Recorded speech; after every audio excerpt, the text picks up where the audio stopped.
idol, magandang gabi. Yan. Ito pala idol ang sikreto. Tip para hindi mapaltukan ng inyong mga kamay kapag prito ng isda. Lalo na kapag ito ay sinaing na isda bago nyo iprito. Talagang mapaltok yan idol. Kaya ito ang diskarte.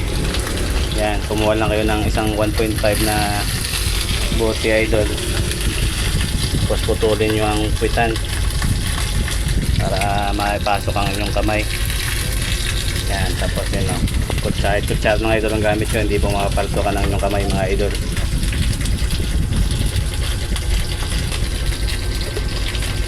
Kahit anong paltok niya idol, hindi mapaltokan ang inyong kamay kasi naka-cover yung 1.5 na bote. Sige mga idol, sana may na-share po ako sa inyong konting kaalaman. God bless mga idol, bye bye.